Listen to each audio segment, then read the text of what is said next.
존경하는 재판관 여러분, 그리고 사랑하는 국민 여러분, 작년 12월 3일 비상계엄을 선포한 후 84일이 지났습니다.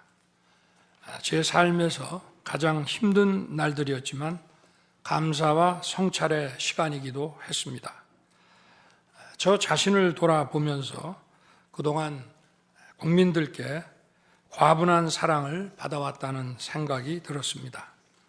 감사한 마음이 들면서도 국민께서 일하라고 맡겨주신 시간에 제 일을 하지 못하고 있는 현실이 송구스럽고 가슴 아팠습니다. 한편으로 많은 국민들께서 여전히 믿어주고 계신 모습에 무거운 책임감도 느꼈습니다. 국민 여러분께 죄송하고 감사하다는 말씀 먼저 드리고 싶습니다. 제가 비상계엄을 선포하고 몇 시간 후 해제했을 때 많은 분들께서 이해를 못하셨습니다. 지금도 어리둥절해 하시는 분들이 있을 겁니다. 계엄이라는 단어에서 연상되는 과거의 부정적 기억도 있을 것입니다. 거대 야당과 내란 공작 세력들은 이런 트라우마를 악용하여 국민을 선동하고 있습니다. 그러나 12.3 비상계엄은 과거의 계엄과는 완전히 다른 것입니다. 무력으로 국민을 억압하는 계엄이 아니라 계엄의 형식을 빌린 대국민 호소입니다. 12.3 비상계엄 선포는 이 나라가 지금 망국적 위기 상황에 처해 있음을 선언하는 것이고, 주권자인 국민들께서 상황을 직시하고 이를 극복하는 데 함께 나서달라는 절박한 호소입니다. 무엇보다 저 자신, 윤석열 개인을 위한 선택은 결코 아니었다는 사실을 분명히 말씀드립니다. 저는 이미 권력의 정점인 대통령 자리에 있습니다. 대통령에게 가장 편하고 쉬운 길은 힘든 일을 굳이 벌이지 않고 사회 여러 세력과 잘 타협하고 모든 사람들에게 듣기 좋은 말을 하면서 임기 5년을 안온하게 보내는 것입니다. 일하겠다는 욕심을 버리면 치열하게 싸울 일도 없고 어려운 선택을 할 일도 없어집니다. 저 개인의 삶만 생각한다면 정치적 반대 세력의 거센 공격을 받을 수 있는 이런 비상계엄을 선택할 이유가 전혀 없습니다. 저는 비상계엄을 결심했을 때 제게 많은 어려움이 닥칠 것을 당연히 예감했습니다.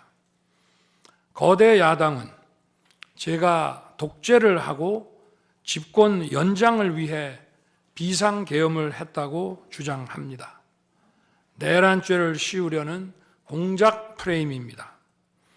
정말 그런 생각이었다면 고작 280명의 실무장도 하지 않은 병력만 투입하도록 했겠습니까? 주말이 아닌 평일에 계엄 선포를 하고 계엄을 선포한 후에 병력을 이동시키도록 했겠습니까? 심판정 증거조사에서 드러난 사실에 의하면 그나마 계엄 해제 요구 결의 이전에 국회에 들어간 병력은 106명에 불과하고 본관에 들어간 병력은 15명입니다. 15명이 유리창을 깨고 들어간 이유도 자신들의 근무 위치가 본관인데 입구를 시민들이 막고 있어서 충돌을 피하기 위해 불 꺼진 창문을 찾아 들어간 것입니다. 또한 국회의 해제 요구 결의가 이루어진 이후에 즉시 모든 병력을 철수했습니다. 투입된 군의 병력이 워낙 소수이다 보니 국회 외곽 경비와 질서 유지는 경찰에 요청했습니다. 경찰은 인근 전장년 집회 대응 경력 300명을 국회 외곽에 보냈습니다. 부상당한 군인들은 있었지만 일반 시민들은 단 한 명의 피해도 없었습니다. 처음부터 저는 국방장관에게 이번 비상계엄의 목적이 대국민 호소용임을 분명히 밝혔습니다. 또한 국회의 계엄 해제 요구가 신속히 뒤따를 것이므로 계엄 상태가 오래가지 않을 것이라고 했습니다. 하지만 그런 내용을 사전에 군 지휘관들에게 그대로 알릴 수는 없었습니다. 그래서 최소한의 병력을 실무장하지 않은 상태로 투입함으로써 군의 임무를 경비와 질서 유지로 확실하게 제한한 것입니다. 많은 병력이 무장 상태로 투입되면 아무리 조심하고 자제하라고 해도 군중과 충돌하기 쉽습니다. 그런 일이 발생하지 않도록 원천 차단한 것이고 실제 결과도 예상대로였습니다. 제가 소수의 병력, 비무장, 경험 있는 장병 이 세 가지를 장관에게 명확히 지시한 이유입니다. 그런데도 거대 야당은 이것을 내란이라고 주장하고 있습니다. 병력 투입 시간이 불과 2시간도 안 되는데 2시간짜리 내란이라는 것이 있습니까? 방송으로 전 세계, 전 국민에게 시작한다고 알리고 국회가 그만두라 한다고 바로 병력을 철수하고 그만두는 그런 내란을 보셨습니까? 대통령이 국회를 장악하고 내란을 일으키려 했다는 주장은 어떻게든 대통령을 끌어내리기 위한 선동 공작입니다. 대통령의 법적 권한인 계엄 선포에 따라 계엄 사무를 하고 질서 유지 업무를 담당한 공직자들이 이러한 내란몰이 공작에 의해 지금 고초를 겪고 있는 모습을 보고 있으면 가슴이 찢어지는 것 같습니다. 이분들이 대통령의 장기 독재를 위해 일을 했겠습니까? 대한민국의 현실에서 이러한 장기 독재를 상상도 할 수 없다는 사실을 잘 아는 사람들이고 이미 자기 분야에서 최고의 위치에 올라 더 바랄 것도 없는 분들입니다. 이분들은 대통령의 법적 권한 행사에 따라 맡은 바 직무를 수행한 것뿐입니다. 헌법재판관 여러분, 그리고 국민 여러분, 대통령의 자리에서 많은 정보를 가지고 국정을 살피다 보면 남들에게는 보이지 않는 것들, 겉으로는 잘 드러나지 않는 문제점들이 많이 보이게 됩니다. 당장은 괜찮아 보여도 얼마 뒤면 큰 위기로 닥칠 일들이 대통령의 시야에는 바로 들어옵니다. 서서히 끓는 솥 안의 개구리처럼 눈앞의 현실을 깨닫지 못한 채 벼랑 끝으로 가고 있는 이 나라의 현실이 보였습니다. 언제 위기가 아닌 때가 있었냐고 하는 분도 있을 겁니다. 그렇지만 그동안의 위기가 돌발 현안 수준이었다면 지금은 국가 존립의 위기, 총체적 시스템의 위기라는 점에서 차원이 완전히 다릅니다. 미국 트럼프 대통령은 취임 첫날 국가 비상사태를 선포하고 군을 투입했습니다. 미국이 국가 비상사태인가에 대한 판단은 다를 수 있습니다. 하지만 불법 체류자와 마약 카르텔 등 당면한 위기에 맞서 국민들을 지키기 위한 대통령의 결단임은 분명해 보입니다. 그렇다면 지금 우리나라의 현실은 어떻습니까? 국가 비상사태가 아니라고 단언할 수 있습니까? 북한을 비롯한 외부 주권 침탈 세력들과 우리 사회 내부의 반국가 세력이 연계하여 국가 안보와 계속성을 심각하게 위협하고 있습니다. 이들은 가짜 뉴스, 여론 조작, 선전선동으로 우리 사회를 갈등과 혼란으로 몰아넣고 있습니다. 당장 2023년 적발된 민주노총 간첩단 사건만 봐도 반국가 세력의 실체를 쉽게 확인할 수 있습니다. 이들은 북한 공작원과 접선하여 직접 지령을 받고 군사시설 정보 등을 북한에 넘겼습니다. 북의 지령에 따라 총파업하고 미국 대통령 방한 반대, 한미연합훈련 반대, 이태원 참사 반정부 시위 활동 등을 펼쳤습니다. 심지어 북한의 지시에 따라 총선과 대선에 개입한 정황도 드러났습니다. 지난 대선 직후에는 대통령 탄핵의 불씨를 지필하면서 구체적인 행동 지령까지 내려왔습니다. 실제로 대통령 당선인이 취임하기도 전인 2022년 3월 26일 윤석열 선제 탄핵 집회가 열렸고, 그때부터 2024년 12월 초까지 무려 178회의 대통령 퇴진 탄핵 집회가 열렸습니다. 이 집회에는 민노총 산하 건설노조, 언론노조 등이 참여했고 거대 야당 의원들도 발언대에 올랐습니다. 결국 북한의 지령대로 된 것 아닙니까? 요즘 세상에 간첩이 어디 있냐고 말하는 분들도 있습니다. 하지만 간첩은 없어진 것이 아니라 대한민국의 자유민주주의를 무너뜨리는 체제 전복 활동으로 더욱 진화한 것입니다. 그런데 이러한 간첩 활동을 막는 우리 사회의 방어막은 오히려 약해지고 곳곳에 구멍이 난 상태입니다. 지난 민주당 정권의 입법 강행으로 2024년 1월부터 국정원의 대공수사권이 박탈됐습니다. 간첩단 사건은 노하우가 축적된 기관에서 장기간 치밀하게 수사를 해야 합니다. 그런데 제대로 준비할 시간도 없이 전문성과 경험이 부족한 경찰에 대공수사권이 넘어가 버렸습니다.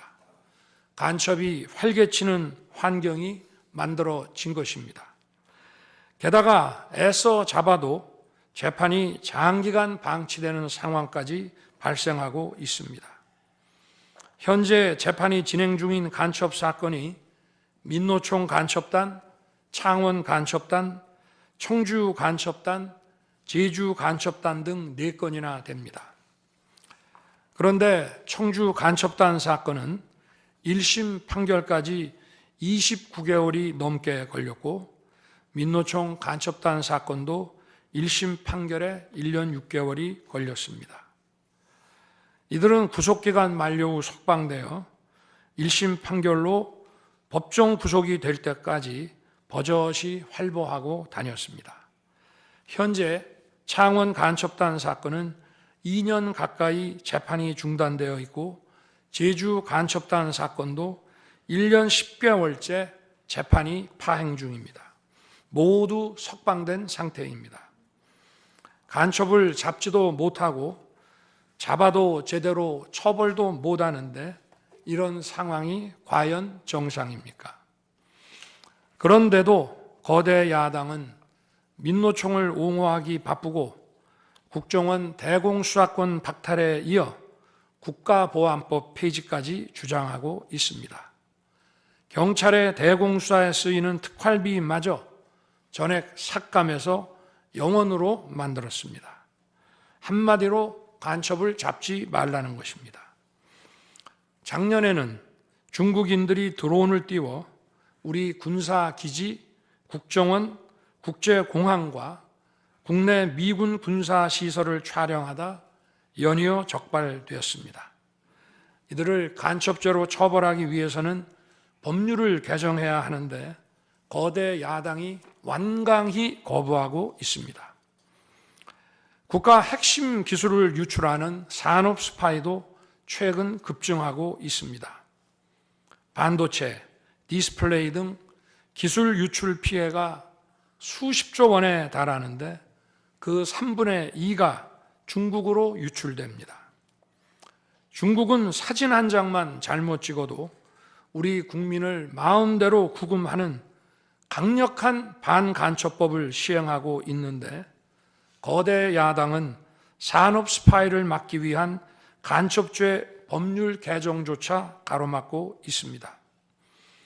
또한 거대 야당은 방산 물자를 수출할 때 국회 동의를 받도록 하는 방위사업법 개정안을 당론으로 추진하고 있습니다. 방산 비밀 자료를 국회에 제출해야 하고 거대 야당이 반대하면 방산 물자도 수출할 수 없게 됩니다. 국회에 제출된 방산 비밀 자료들이 제대로 보안 유지가 되며 적대 세력에 넘어가지 않는다고 누가 보장할 수 있겠습니까? 방산 기밀 자료가 이렇게 유출되면 상대국에서 우리 방산 물자를 수입하겠습니까? 북한, 중국, 러시아가 원치 않는 자유세계에 방산 수출을 하지 말라는 말과 같습니다. 방산 수출은 단순히 돈을 버는 것만이 아닙니다. 수출 상대국과 전략적 연대를 강화하고 더 나아가 자유세계 많은 국가들과 국방 협력을 이루어서 우리의 안보를 튼튼하게 하는 것입니다. 이러한 방산 수출을 권장하기는커녕 이렇게 방해하는 것이 결국 누구에게 도움되는 것입니까? 거대 야당은 우리 국방력을 약화시키고 군을 무력화하는 데도 앞장서고 있습니다. 여러분이 다 아시는 바와 같이 북한은 우크라이나에 많은 병력을 파병하여 러시아와 군사 밀착을 시도하고 있습니다. 우리에게 매우 심각한 안보 위협입니다. 그런데도 이를 살피기 위해 참관단을 보내려 하자 거대 야당은 당시 신원식 국방장관 탄핵까지 겁박하며 결사적으로 이를 막았습니다. 심지어 거대 야당은 우크라이나 참관단 파견, 대북 확성기와 오물풍선 대응 검토 등 군의 정당한 안보 활동까지 외환죄라고 우기고 있습니다. 국가와 국민의 안전을 지키려는 대통령을 전쟁광이라고 비난하고 북핵 위협에 대응하는 한미일 합동훈련을 극단적 친일 행위라고 매도했습니다. 1차 대통령 탄핵 소추안에는 북중러를 적대시하는 것이 탄핵 사유라고 명기했습니다. 190석에 달하는 무소불위의 거대 야당이 우리나라와 우리 국민 편이 아니라 북중러의 편에 서 있는 것입니다. 이러한 상황이 국가 위기 상황이 아니면 뭐란 말입니까? 이뿐이 아닙니다. 거대 야당은 핵심 국방 예산을 삭감하여 우리 군을 무력화하려 하고 있습니다. 거대 야당은 전체 예산 가운데 겨우 0.65%만 깎았을 뿐이라고 주장합니다. 그러나 그 0.65%가 어디냐가 중요한 것입니다. 마치 사람의 두 눈을 빼놓고 몸 전체에서 겨우 눈알 2개 뺐다고 말하는 것과 같은 얘기입니다. 거대 야당이 삭감한 국방 예산은 우리 군의 눈알과 같은 예산입니다. 북한 핵과 미사일 기지를 선제 타격하는 키일체인의 핵심인 정찰 자산 예산을 대폭 삭감했습니다. 핵심 전력인 지휘 정찰 사업 예산을 2024년 대비 4,852억 원 감액했고, 전술 데이터링크 시스템 성능 개량 사업은 무려 78%를 삭감했습니다. 우리 국민을 향해 날아오는 미사일을 요격하는 KAMD, 즉 한국형 미사일 방어 체계 구축도 예산 삭감으로 개발이 중단될 위기입니다. 장거리 함대공 유도탄 사업을 위해 예산 119억 5,900만 원을 책정했지만 96%를 삭감하고 5억 원만 남겼습니다. 정밀 유도포탄 연구 개발 사업은 84%를 삭감했습니다. 아무리 주먹이 세도 앞이 보이지 않으면 싸울 수 없듯이 감시 정찰 자산이 없으면 아무리 좋은 무기도 무용지물입니다. 게다가 최근 북한의 드론 공격이 큰 위협으로 대두되고 있습니다. 드론 방어 예산 100억 원 가운데 무려 99억 5,400만 원을 깎아서 사업을 아예 중단시켜버렸습니다. 도대체 누구의 지시를 받아서 이렇게 핵심 예산만 딱딱 골라 삭감했는지 저도 궁금할 지경입니다. 게다가 지난 민주당 정권은 국군 방첩사령부의 수사 요원을 2분의 1가량 대폭 감축하여 군과 방산에 대한 정보 활동과 방첩 활동에 심각한 타격을 주었습니다. 또 과거 간첩 사건과 연루된 인물을 국정원의 주요 핵심 간부로 발령내서 국정원이 방첩기관인지 정보 유출기관인지 모를 조직으로 방치하기도 했습니다. 지난 정부 시절 이런 일을 주도한 인물들이 여전히 거대 야당의 핵심 세력으로서 우리의 안보를 흔들고 있습니다. 우리 정부 들어 국가정보원이 국가안보의 중추기관으로 거듭날 수 있도록 노력하였고 국군 방첩사의 역량 보강을 위해 힘썼습니다마는 아직 문제의 뿌리를 제대로 다 드러내지 못했습니다. 부수고 깨뜨리기는 쉬워도 세우고 만들기는 어렵고 시간이 많이 걸리기 때문입니다. 이런 상황이 겉으로는 멀쩡한 것처럼 보이지만 실질적으로 전시사변에 못지않은 국가 위기 상황이라고 저는 판단하고 있습니다. 거대 야당은 야당에 대한 대통령의 인식을 탓하기 전에 공당으로서 국가에 대한 책임 있는 자세와 신뢰를 보여주는 게 우선이라고 저는 생각합니다. 저는 자유민주주의 헌법 원칙, 국가 안보, 핵심 국익 수호만 함께 한다면 어떤 정치 세력과도 기꺼이 대화하고 타협할 자세가 돼 있는 사람입니다. 나라와 국민을 위한 길에 좌파, 우파가 어디 있겠습니까? 하지만 자유를 부정하는 공산주의, 공산당 일당 독재, 유물론에 입각한 전체주의가 다양한 속임수로 우리 대한민국에 스며드는 것은 막아야 합니다. 이런 세력과 타협하고 흥정해서는 안 된다고 생각합니다. 우리가 가치를 공유하지 않는 나라와도 교육도 할 수 있고 국제 협력, 상호 이익을 추구할 수도 있습니다. 하지만 우리 정치 체제에 영향을 미치고 스며드는 것은 막아야 합니다. 그것이 국방 안보만큼 중요한 정치 안보입니다. 바로 우리의 자유민주주의를 지키는 길입니다.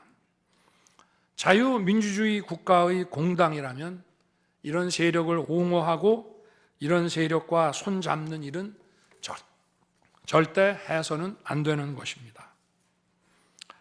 재판관 여러분, 그리고 국민 여러분, 거대 야당은 제가 취임하기도 전부터 대통령 선제 탄핵을 주장했고 줄탄핵, 입법 폭주, 예산 폭거로 정부의 기능을 마비시켜 왔습니다. 거대 야당은 이러한 폭주까지도 국회의 정당한 권한 행사라고 강변합니다. 그러나 국회의 헌법적 권한은 국민을 위해 쓰라고 부여된 것입니다. 자신들의 정치적 목적을 위해 정부 기능을 마비시키는데 그 권한을 악용한다면 이는 헌정 질서를 붕괴시키는 국헌문란의 다름 아닙니다. 또한 거대 야당은 제가 비상계엄으로 국회의 권능을 마비시키려 했다며 내란몰이를 계속하고 있습니다. 하지만 거대 야당은 제가 대통령에 취임한 이후, 아니 취임하기도 전부터 지금까지 지속적으로 끈질기게 정부의 권능을 마비시켜 왔습니다.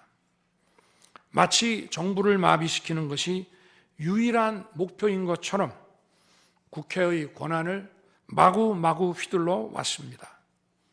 국회의원과 직원들의 출입도 막지 않았고 국회 의결도 전혀 방해받지 않은 2시간 반짜리 비상계엄과 정부 출범 이후 2년 반 동안 줄탄핵, 입법 예산 폭거로 정부를 마비시켜온 거대 야당 가운데 어느 쪽이 상대의 권능을 마비시키고 침해한 것입니까? 거대 야당은 국무위원들은 물론이고 방통위원장, 검사, 감사원장에 이르기까지 탄핵하고 또 탄핵했습니다. 탄핵 사유가 되는지 여부는 전혀 중요하지 않았습니다. 심지어 거대 야당 대표를 노려봤다고 장관을 탄핵하기도 했습니다. 일단 탄핵해서 직무를 정지시켜 놓고 정작 헌재 탄핵 심판에서는 탄핵 사유를 마음대로 변경하는 황당한 일도 반복해 왔습니다. 얼마 전 중앙지검장 등 검사들에 대한 탄핵 심판을 재판관 여러분께서 직접 진행하시지 않았습니까? 기자회견장에서 거짓말을 했다는데 실제로는 그 기자회견장에 나오지도 않았고 국정감사에서 허위 증언을 했다는데 정작 국정감사에 출석하지도 않았습니다. 기본적인 탄핵 사유조차 틀렸는데도 일단 직무부터 정지시키고 보는 것입니다. 이것이 과연 정상적인 일입니까? 거대 야당의 공직자 줄 탄핵은 정부 기능을 마비시키는 차원을 넘어 헌정 질서 붕괴로 치닫고 있습니다. 이태원 참사가 발생하자 거대 야당은 연일 진상규명을 외치면서 참사를 정쟁에 이용했습니다. 급기야 행정안전부 장관을 탄핵했습니다. 당시 북한이 민노총 간첩단에게 보낸 지령문에 이런 내용이 있습니다. 이번 특대형 참사를 계기로 사회 내부에 세월호 참사 진상규명 투쟁과 같은 정세 국면을 조성하는 데 중점을 두고 각계각층의 분노를 최대한 분출시켜라. 거대 야당이 북한 지령을 받은 감첩단과 사실상 똑같은 일을 벌인 것입니다. 이야말로 사회의 갈등과 혼란을 키우는 선동 탄핵이라 할 것입니다. 거대 야당은 자신들의 당대표를 수사하는 검사들도 줄줄이 탄핵하고 서울중앙지검장까지 탄핵했습니다. 검사 탄핵은 그 자체로도 수사 방해이지만 검사 탄핵을 지켜보는 판사들에 대한 겁박이 되기 마련입니다. 야당 대표에 대한 검찰 수사를 막고 야당 대표의 범죄를 심판할 판사들까지 압박하기 위한 방탄 탄핵인 것입니다. 급기야 거대 야당은 지난 정부의 이적 행위를 감사하던 감사원장까지 탄핵했습니다. 거대 야당은 감사원장 탄핵 소추안에 사드 정식 배치 고의 지연 의혹 감사를 탄핵 사유로 포함시켰습니다. 이 사건은 지난 민주당 정부의 안보라인 고위직 인사 4명이 주한 중국 대사관 무관에게 사드 배치 작전명, 작전 일시, 작전 내용 등 국가 기밀 정보를 넘겨준 간첩 사건입니다.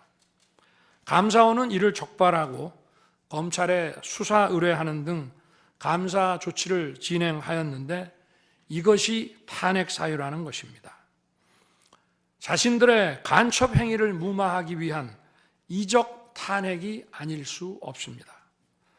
헌법기관인 감사원장에 대한 무차별 탄핵은 그 자체로도 심각한 헌법 파괴 행위이지만 이적 행위까지 탄핵으로 덮는 것을 보며 이야말로 자유민주주의를 무너뜨리는 망국적 위기 상황이라고 판단한 것입니다.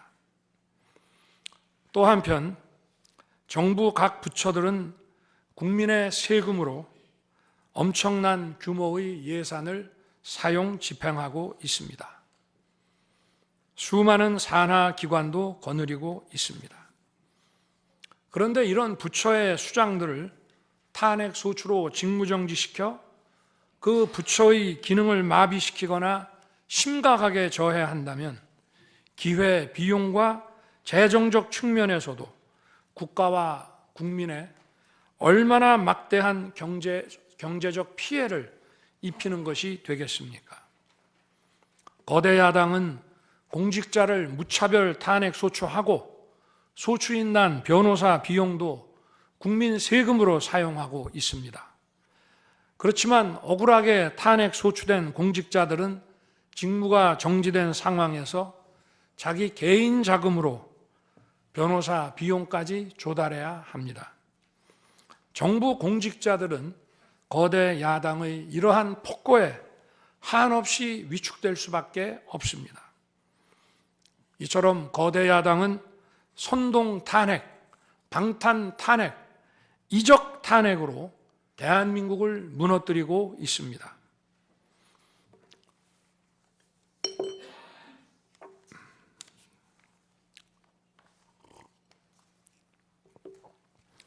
우리나라 선거 가운데 대통령 선거가 기간도 가장 길고 국민적 관심도 가장 큽니다. 그만큼 직선 대통령의 민주적 정당성은 다른 선출직 공직자에 비해 그 무게가 다릅니다. 과거 우리나라 민주화 운동은 한마디로 대통령 직선제 확보였다고 해도 과언이 아닙니다. 그런데 거대 야당은 대선이 끝나자마자 동조 세력과 연대하여 아직 취임도 하지 않은 대통령 당선인을 상대로 선제 탄핵과 퇴진 운동을 벌이기 시작했고 지난 2년 반 동안 오로지 대통령 끌어내리기를 목표로 정부 공직자 줄탄핵 그리고 입법과 예산 폭거를 계속해 왔습니다. 헌법이 정한 정당한 견제와 균형이 아니라 민주적 정당성의 상징인 직선 대통령 끌어내리기 공작을 그야말로 쉼없이 해온 것입니다. 이것이 국헌문란이 아니면 도대체 어떤 것이 국헌문란 행위이겠습니까? 뿐만 아니라 거대 야당의 이런 지속적 국헌문란 행위는 국가 정체성과 대외 관계에 있어서 자유민주주의 헌법 정신과 동떨어진 인식에 기반하고 있다고 저는 생각합니다. 따라서 직선 대통령을 끌어내리기 위한 줄탄핵, 입법 예산 폭거는 어느 면으로 보나 자유민주주의 헌정질서 파괴 목표로 하고 있다고 하겠습니다. 흔히들 대통령 중심제 권력구조를 가지고 제왕적 대통령제라고 합니다. 그러나 지금 우리나라는 제왕적 대통령이 아니라 제왕적 거대 야당의 시대입니다. 그리고 제왕적 거대 야당의 폭주가, 그 독재가 대한민국의 존립 위기를 불러오고 있습니다. 계엄 이후 벌어진 일들만 보아도 모두 잘 알 수 있지 않겠습니까? 제가 정말 제왕적 대통령이라면 공수처, 경찰, 검찰이 앞다퉈서 저를 수사하겠다고 나서고 내란죄 수사권도 없는 공수처가 영장 쇼핑, 공문서 위조까지 해가면서 저를 체포할 수 있겠습니까? 저 역시도 수사 업무에 26년간 종사한 사람이지만 이렇게 여러 수사기관들이 무차별적으로 한 사건에 달려드는 꼴은 본 적이 없습니다. 비상계엄에 투입된 군 병력이 총 570명에 불과한데 불법적으로 대통령 한 사람 체포하겠다고 대통령 관저에 3, 4천 명이 넘는 경찰력을 동원했습니다. 대통령과 거대 야당 가운데 어느 쪽이 제왕적 권력을 휘두르며 이 나라의 헌정 질서를 무너뜨리고 있습니까? 제가 비상계엄을 결단한 이유는 이 나라의 절체절명의 위기를 더 이상 방치할 수 없다는 절박함, 그것이었습니다. 저는 주권자인 국민들께 이러한 거대 야당의 반국가적 패악을 알리고 국민들께서 매서운 감시와 비판으로 이를 제발 멈춰달라고 호소하고자 했습니다. 국정마비와 자유민주주의 붕괴를 막고 국가 기능을 정상화하기 위해 절박한 심정으로 계엄을 선포한 것입니다. 12.3 비상계엄의 선포는 국가가 위기 상황과 비상사태에 처해 있음을 선언한 것입니다. 국민을 억압하고 기본권을 제한하려는 것이 아니라 주권자인 국민께서 비상사태 극복에 직접 나 주십사 하는 간절한 호소입니다. 그런데 거대 야당은 제가 국회의 요구에 따라 계엄을 해제한 그날부터 탄핵 시동을 걸었습니다. 하지만 비상계엄은 범죄가 아니고 국가 위기를 극복하기 위한 대통령의 합법적 권한 행사입니다.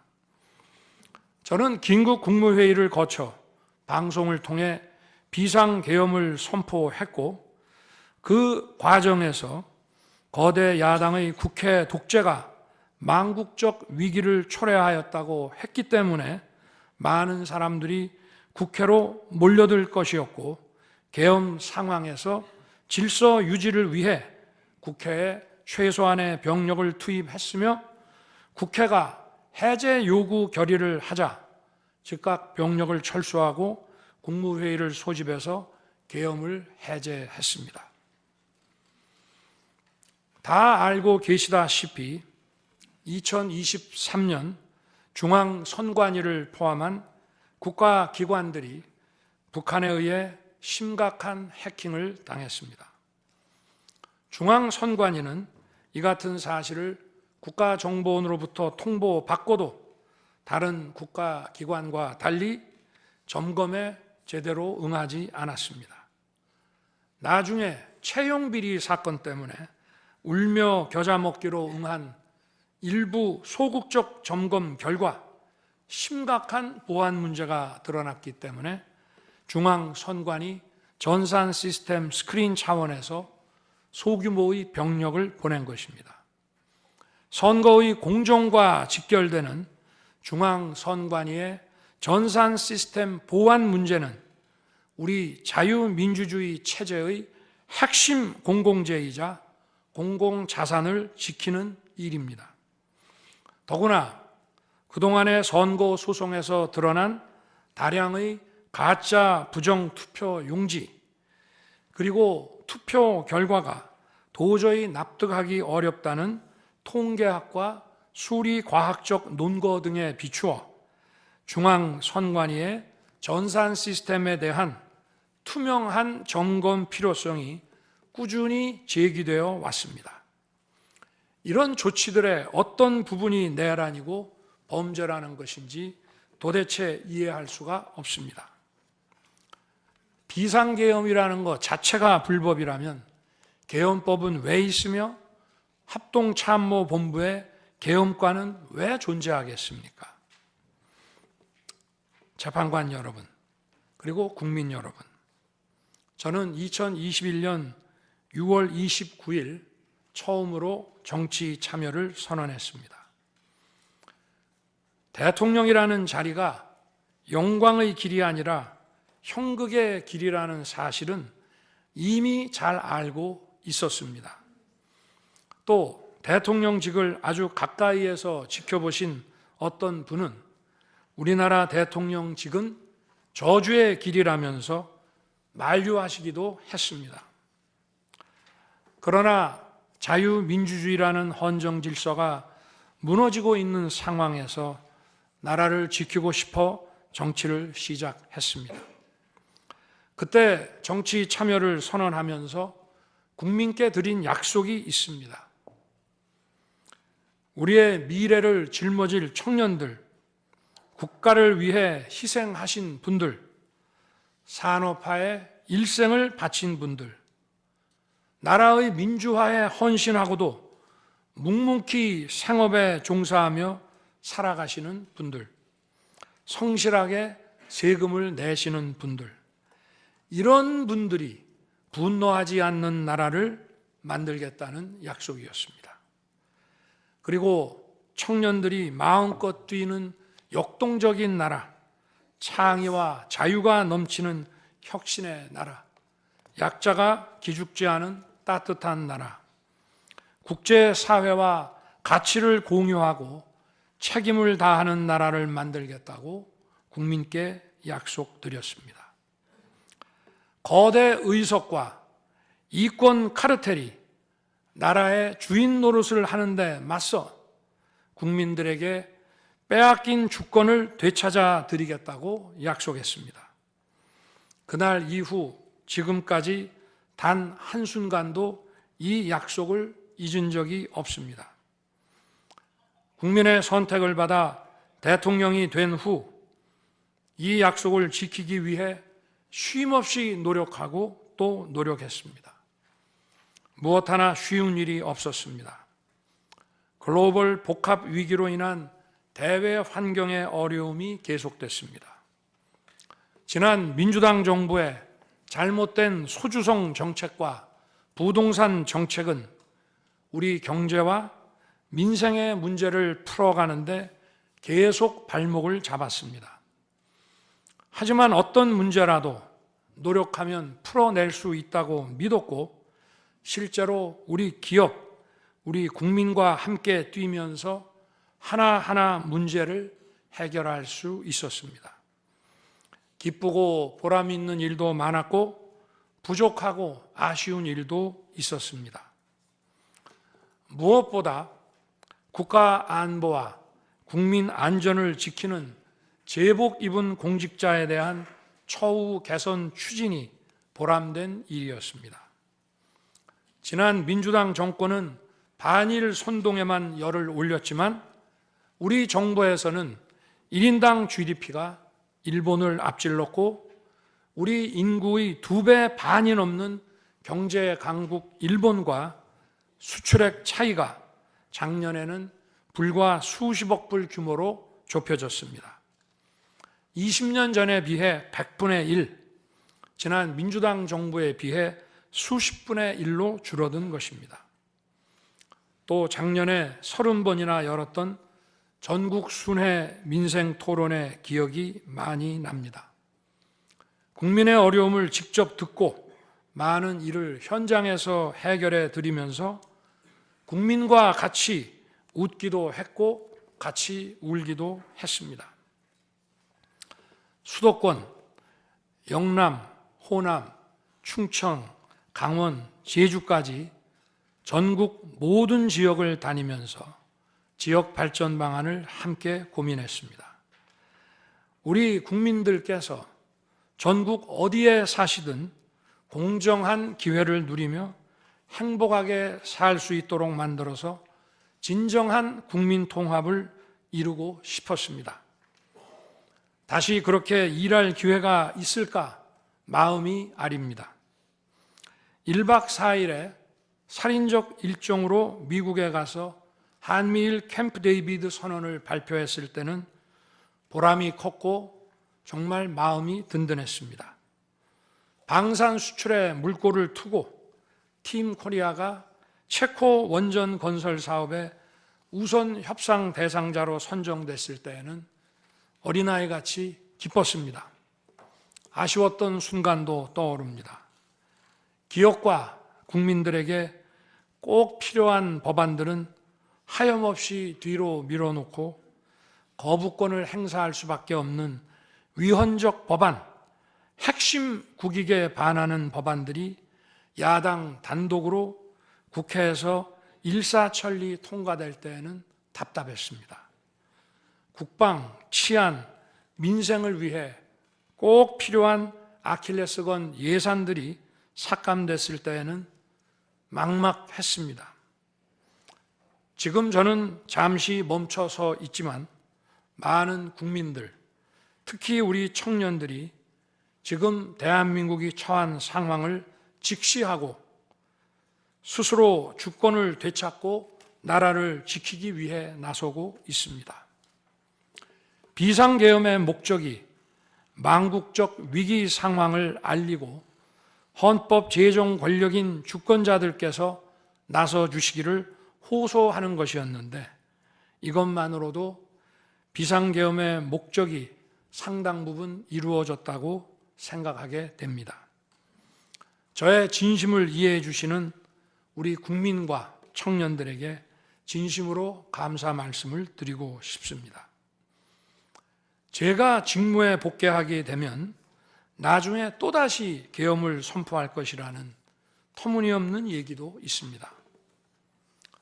계엄의 형식을 빌린 대국민 호소로 이미 많은 국민과 청년들께서 나라의 상황을 직시하고 나라 지키기에 나서고 계신데 그런 일을 또 할 이유가 있겠습니까?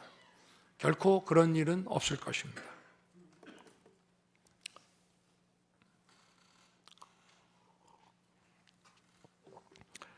헌법재판관 여러분, 그동안 심판정에서 다루어진 쟁점들 가운데 두 가지에 대해서만 간략히 말씀드리겠습니다. 세세한 사실관계를 언급하기보다 상식선에서 간단히 말씀드리겠습니다. 우선 제가 국회의원을 체포하거나 본회의장에서 끌어내라고 했다는 것입니다. 정말 터무니없는 얘기입니다. 상식적으로 이렇게 해서 도대체 뭘 어떻게 하겠습니까? 의원들을 체포하고 끌어내서 계엄 해제를 늦추거나 막는다 한들 방송으로 온 국민과 전 세계가 지켜보고 있는데 그 다음에 뭘 어떻게 하겠습니까? 계엄 당일 국회의장의 발언대로 국회는 어디서든 본회의를 열어 계엄 해제를 의결할 수 있습니다. 영화나 소설에 나오기도 하지만 현실적으로 이런 일을 하려면 군으로 국가를 완전히 장악하는 계획과 정치 프로그램을 미리 가지고 있어야 합니다. 그런데 실제 상황이 어땠습니까? 계엄 사무를 담당할 주요 지휘관들이 계엄 직전에 어디에 있었는지 이 심판정에서 다 드러났습니다. 장관 재가를 받아 지방 휴가를 가거나 부부 동반 만찬, 간부 만찬 회식을 하다가 대통령의 계엄 선포 직후에야 국방장관으로부터 업무 지시를 받았습니다. 준비된 치밀한 작전 계획이나 지침이 없었기 때문에 혼선과 허술함도 있었습니다. 국방장관이나 지휘관들이나 경험이 풍부한 군사 전문가들인데 이들이 왜 이랬겠습니까? 12.3 계엄 선포는 계엄의 형식을 빌린 대국민 호소이고 과거 계엄과는 다른 것이었기 때문입니다. 이미 민주주의를 수십 년 경험하고 몸에 밴 우리 50만 군이 임기 5년 단임 대통령의 사병 노릇을 할 리가 있습니까?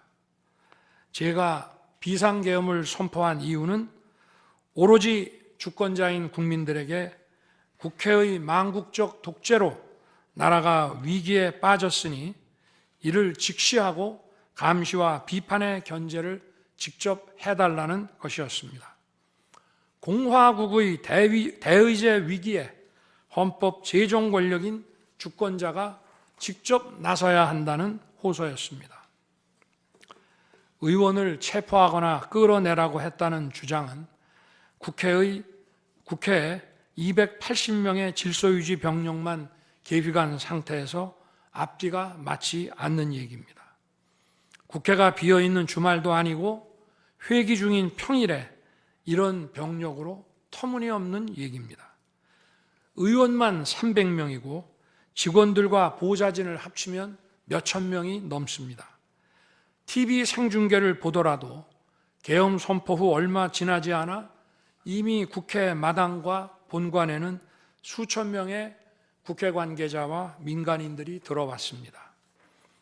실제로 계엄 선포 후 1시간 30분이 지나서야 질서유지 군 병력이 도착했고 경내에 진입한 병력이 106명, 그 중에서 본관에 들어간 병력이 겨우 15명인데 이런 극소수 병력을 가지고 국회의원을 체포하고 끌어낸다는 것이 말이 되겠습니까?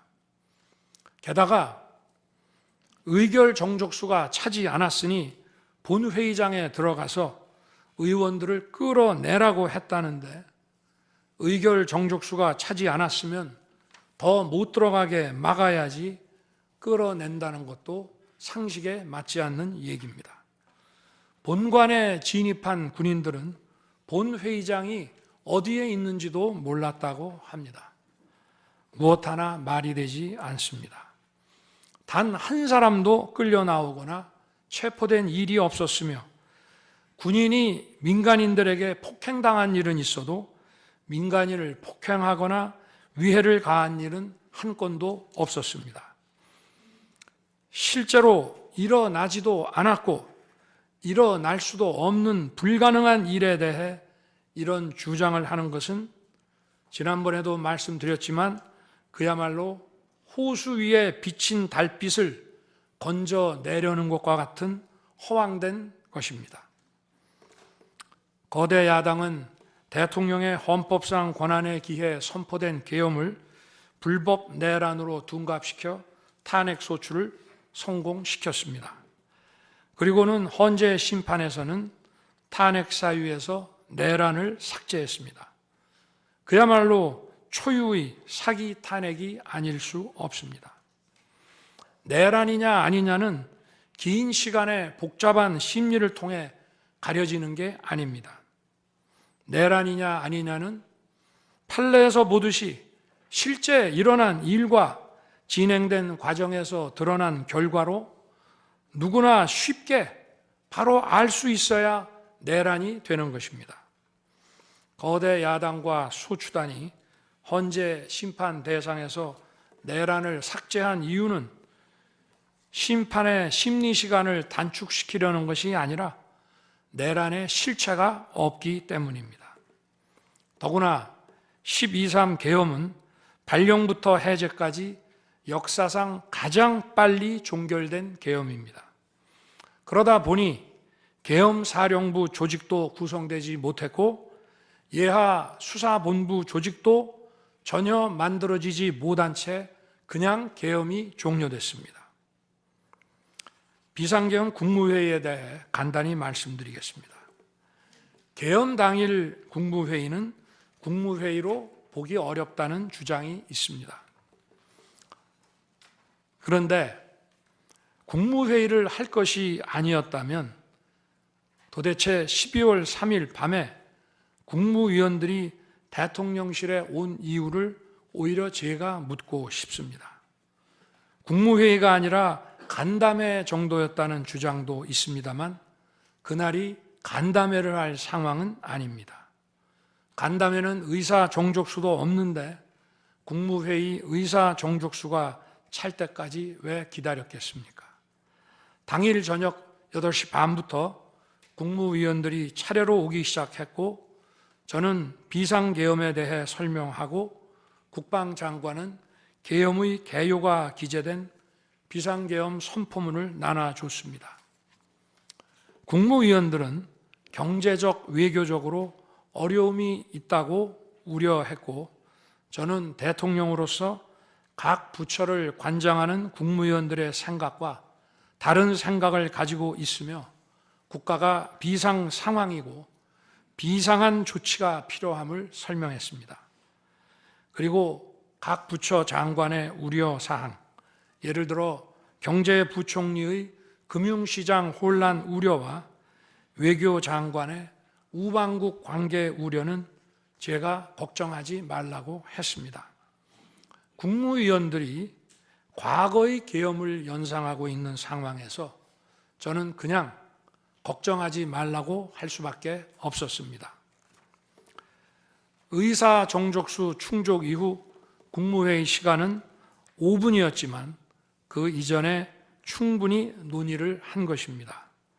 다음 날 새벽 해제 국무회의는 소요 시간이 단 1분이었습니다. 실제 정례 주례 국무회의 경우에도 모두와 마무리 발언 등을 하고 많은 안건을 다루기 때문에 1시간가량 걸리지만 개별 안건의 심의 시간은 극히 짧습니다. 또한 비상계엄을 위한 국무회의를 정례 주례 국무회의처럼 하기는 어렵습니다. 보안 유지가 중요하고 그렇게 해야 혼란도 줄이고 질서 유지 병력도 최소화할 수 있기 때문입니다. 이상민 전 행안부 장관은 지난 심판정에서 그동안 국무회의를 100여 차례 참석했지만 이번 국무회의처럼 실질적으로 열띤 토론이나 의사 전달이 있었던 것은 처음이라고 했습니다. 국무회의 배석을 위해 비서실장과 안보실장도 통상처럼 대통령실로 나오도록 했고 국가 안보의 문제이기도 해서 국정원장도 참석시켰습니다. 1993년 8월 13일 김영삼 대통령께서 긴급 재정경제 명령으로 금융실명제를 발표했을 때도 국무위원들은 소집 직전까지 발표한다는 사실 자체를 몰랐고 국무회의록도 사후에 작성됐습니다. 그때 상황은 이인재 당시 노동부 장관께서 이미 공개적으로 설명한 바 있습니다.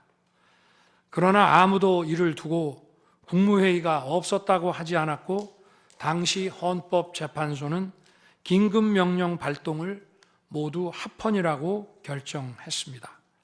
그 밖에 여러 쟁점들에 대해서는 변호인단의 변론으로 가름하겠습니다. 재판관 여러분, 그리고 국민 여러분, 저는 언젠가 해야 하고 누군가 해야 하는 일이라면 지금 제가 하겠다는 마음으로 대통령직을 수행해 왔습니다.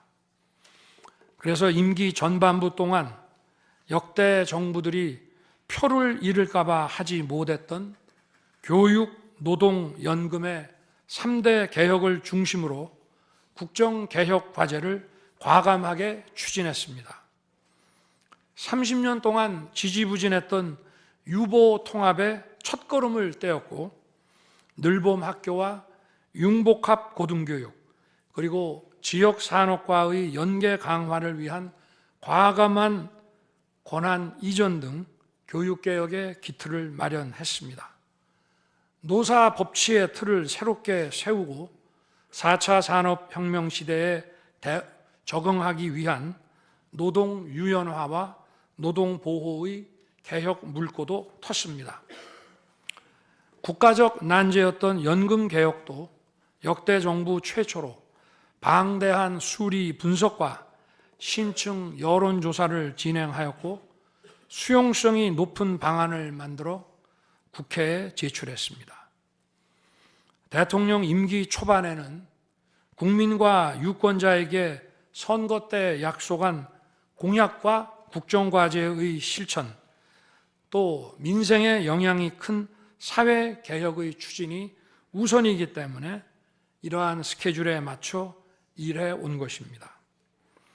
어느 정권이나 임기 초기에는 선거 공약과 국정과제 이행이 우선이므로 정치개혁에는 신경 쓸 여력이 없습니다. 그러다가 전직 대통령들의 5년 임기가 금방 다 지나갔고 변화된 시대에 맞지 않는 87 체제가 여전히 유지되고 있습니다. 정치가 국민을 불편하게 만들고 나라의 발전을 가로막고 있습니다. 또 국가의 미래를 결정하는 일에 미래의 주역인 청년들이 참여할 수 있도록 정치와 행정의 문턱이 더 낮춰져야 합니다.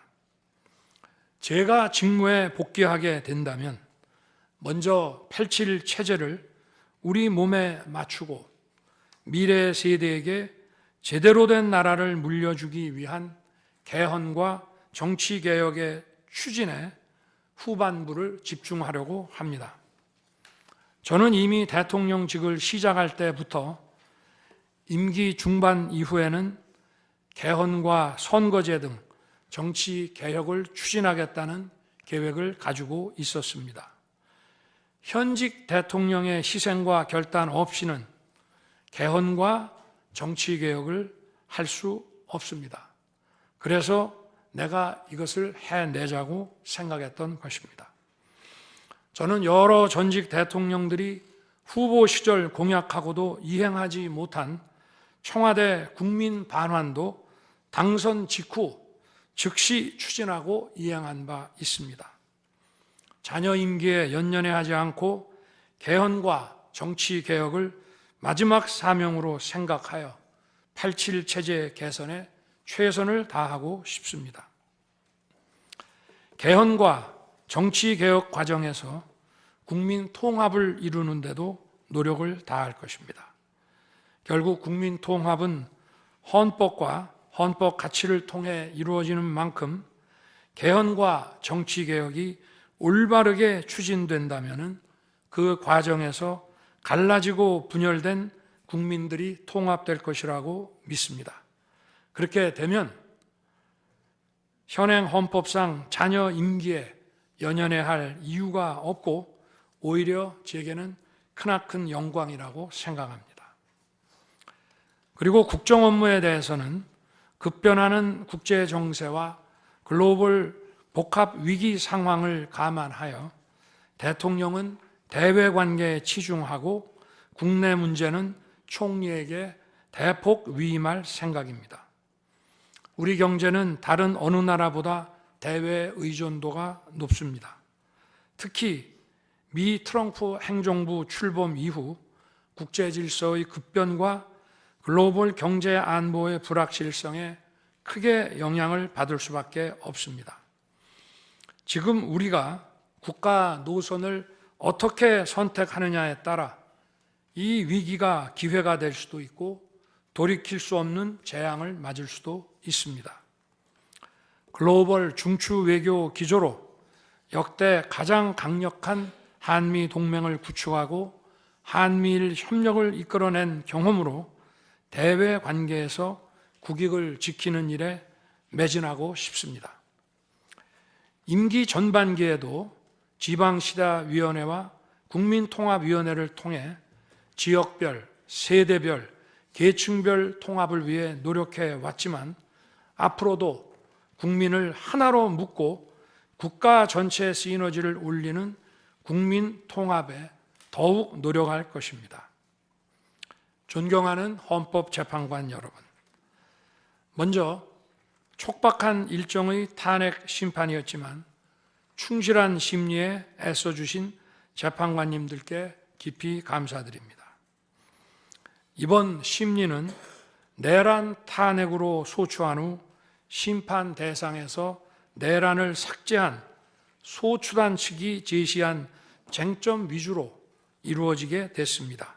그러다 보니 제가 12.3 비상계엄을 선포한 이유와 그 불가피성에 대해서는 충분히 설명드릴 기회가 부족했다고 생각합니다. 서면으로 성실하게 관련 자료를 제출하였으니 대통령으로서 고뇌의 결단을 한 이유를 깊이 생각해 주시기 바랍니다. 또 많은 국가 기밀 정보를 다루는 대통령으로서 재판관님들께 모두 설명드릴 수 없는 부분에까지 재판관님들의 지혜와 해안이 미칠 것이라 믿습니다. 다시 한번 재판관님들의 노고에 감사드립니다. 그리고 사랑하는 대한민국 국민 여러분, 국가와 국민을 위한 계엄이었지만 그 과정에서 소중한 국민 여러분께 혼란과 불편을 끼쳐드린 점 진심으로 죄송스럽게 생각합니다. 저의 구속 과정에서 벌어진 일들로 어려운 상황에 처한 청년들도 있습니다. 옳고 그름에 앞서서 너무나 마음이 아프고 미안합니다. 정말 미안한 생각을 가지고 있습니다. 저는 대통령에 출마할 때 나라를 위해 목숨을 바치겠다고 결심했습니다. 지난 12.3 계엄과 탄핵소추 이후 엄동설안에 저를 지키겠다고 거리로 나선 국민들을 보았습니다. 저를 비판하고 질책하는 국민들의 목소리도 들었습니다. 서로 다른 주장을 하고 있지만 모두 대한민국을 사랑하는 마음이라고 생각합니다. 부족한 저를 지금까지 믿어주시고 응원을 보내주고 계신 국민 여러분께 진심으로 감사드립니다. 저의 잘못을 꾸짖는 국민의 질책도 가슴에 깊이 새기겠습니다. 그리고 이 모든 과정이 새로운 대한민국으로 도약하는 디딤돌이 될 수 있도록 최선을 다하겠습니다. 감사합니다.